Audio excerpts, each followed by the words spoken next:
अब जो ये ईरान वाली वॉर है ना, ये अब मिलिट्री तक रही नहीं, ये अब पहुंच चुकी है इकोनॉमी तक।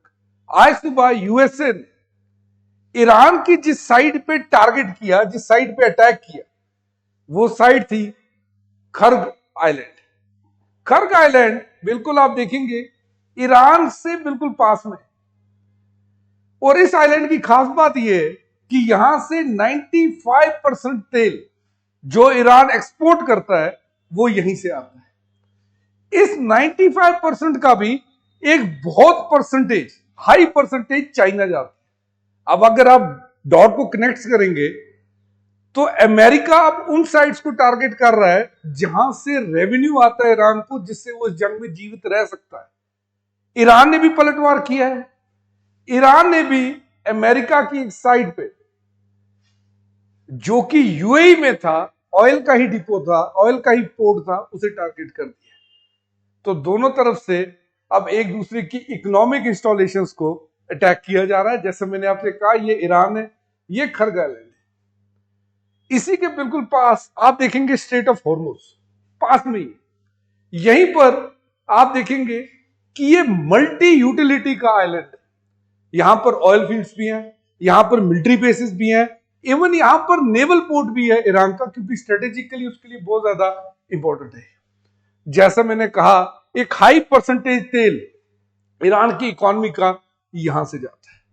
यहां पर मिसाइल के बंकर्स भी थे, नेवल माइंस भी थी, और इवन रनवेज भी बनाए हुए थे एयरफोर्स के।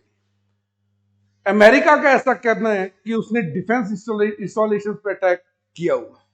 अगर आप कभी मैप देखेंगे तो खर्ग आइलैंड मेनलैंड ईरान से जुड़ा हुआ है पाइपलाइंस के थ्रू, और यहीं से, जैसा मैंने कहा, 90 to 95% ऑफ ऑयल ईरान का यहां से जाता है। अगर आप पर बैरल देखेंगे तो लगभग 1.1 मिलियन बैरल तेल यहां से जाता है।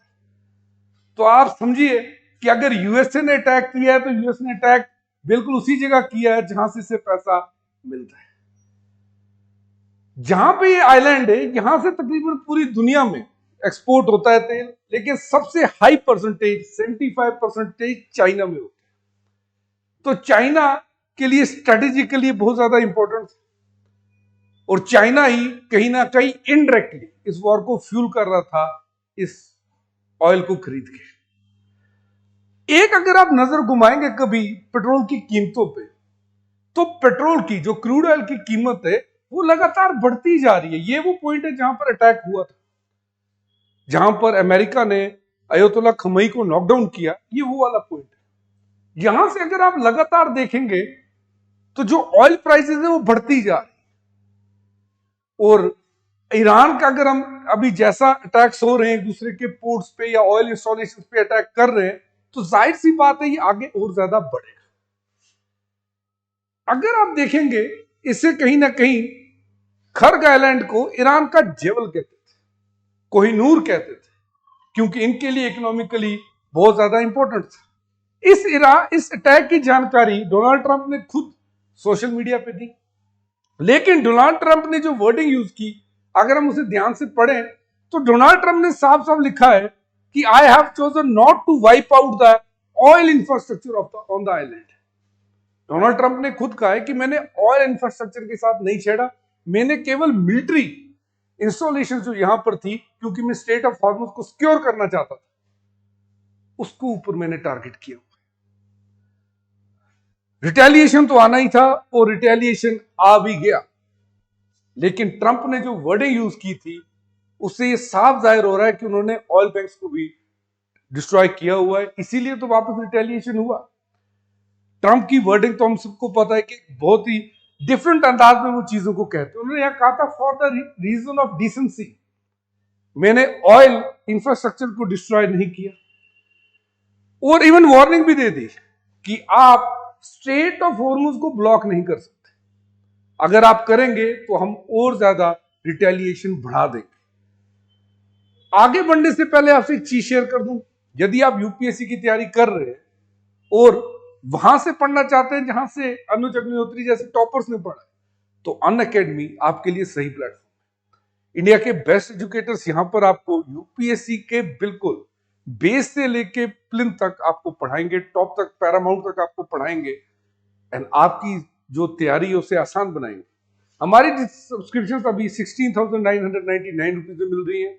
डिस्क्रिप्शन में लिंक है, आप क्लिक करिए। ईरान ने भी रिटेलिएट किया। ईरान ने यूएई के फुजेरा पोर्ट पे अटैक किया इन रिटेलिएशन। जैसा मैंने कहा, ये यूएई का जो फुजेरा पॉइंट है, ये कहीं ना कहीं यूएसए के लिए बहुत ज्यादा इंपॉर्टेंट था और ईरान का ऐसा मानना है कि यूएई अमेरिका का साथ दे रहा है, उसे कहीं ना कहीं बेस दे रहा है ईरान पे अटैक करने के लिए, इसीलिए उन्होंने यूएई के फुजेरा पोर्ट पे अटैक किया। एक चीज याद रखिएगा कि इसके बाद एस्केलेशन और ज्यादा बढ़ेंगी। खर्ग आइलैंड से जो बात शुरू हुई, जो फुजेरा पे गई, हम पहले ही देख रहे कि इंडिया में ऑलरेडी हम लोग भी इस वॉर की जो हीट उसे फेस कर रहे हैं। अमेरिका ने जो नए खमई की जगह बने हुए मुश्तबा खमई, उनको ढूंढने वाले की, उनकी खबर देने वाले पर 10 मिलियन पाउंड का ऑलरेडी रिवॉर्ड दिया हुआ है। इन्हें एलिमिनेट करना चाह रहे हैं और वही उन्होंने, ट्रंप बार बार ये कह रहे हैं कि वॉर जल्दी खत्म होने वाली है। और जब भी ट्रंप ऐसा कोई बयान देते हैं कि वॉर जल्दी खत्म होने वाली है, तब तक ईरान कोई नया अटैक कर देता है। आपका इस इश्यू के बारे में क्या कहना है, मुझे ये जरूर बताइएगा। लेकिन इस सब में एक चीज जरूर अच्छी हुई कि ट्रंप ने जो ये फैसला किया था कि इंडिया रशिया से ऑयल नहीं खरीदेगा, वो उसे वापस लेगा। मुझे जरूर बताइएगा ये वॉर आपको जाते हुए कहां पर दिखाई दे रही है। Let's crack it guys.